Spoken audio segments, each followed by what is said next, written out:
Hello, my name is Mark Rippin, and I'm the founder of Alertgy.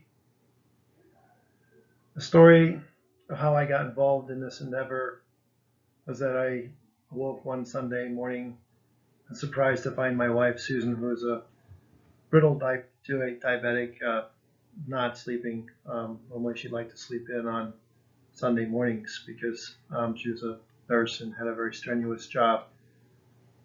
And so I was surprised. I called her name out. There was no answer. I got up, I walked to the living room, and I saw her sitting on the couch. And I go, "Good morning, Sue. Good morning. How are you doing?" And there was no response. She was just catatonic, staring at space. So I realized she was having a low blood sugar event. So I went over and got some orange juice, and I made her drink it. And she drank it. And then 15 minutes later, she just shuddered and says, "Where am I? Where am I?" And I said, "Sue, you're at home. You're okay. You just had low blood sugar. Everything's fine." And I realized it wasn't, and I decided to do something. So I founded Alertgy to provide an alert and surveillance monitoring system for people who are diabetic.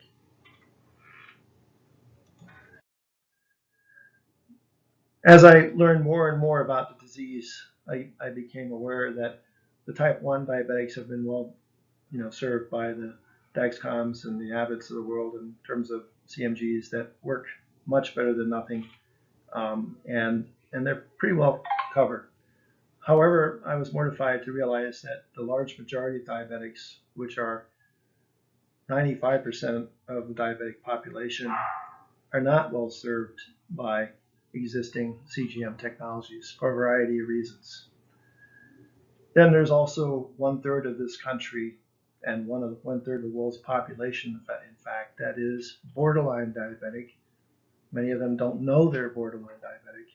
And how can we help these people to realize their situation and to help them better manage their disease?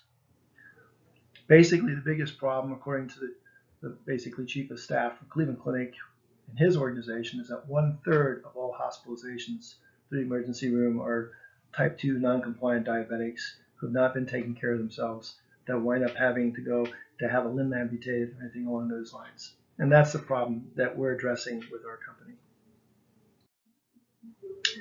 We're developing a miniaturized device that will basically allow people to monitor their situation and have their caretakers also be aware of what's going on and alert them if they're having issues and help them better manage their day-to-day diabetic situation.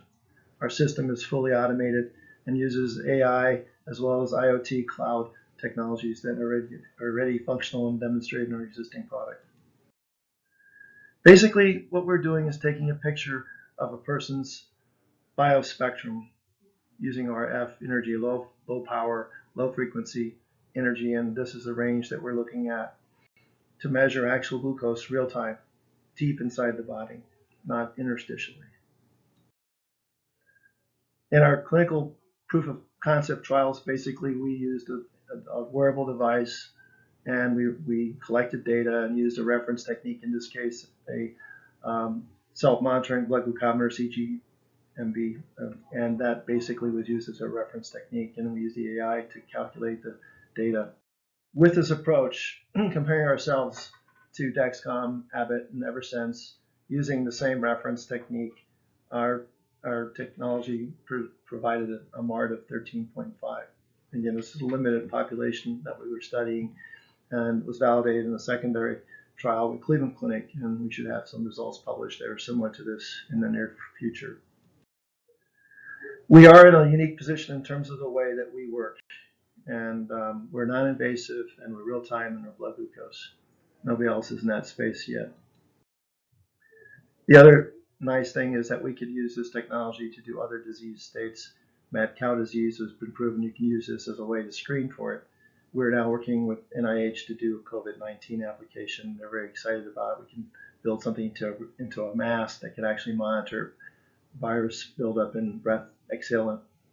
There are other things we can do for NASA. For instance, we won the #1 technology challenge for them for doing bone and muscle loss as well as body fluid shifts in space.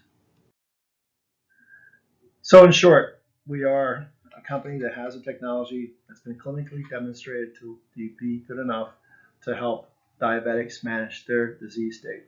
And we're going to be moving forward with a smaller device. Thank you.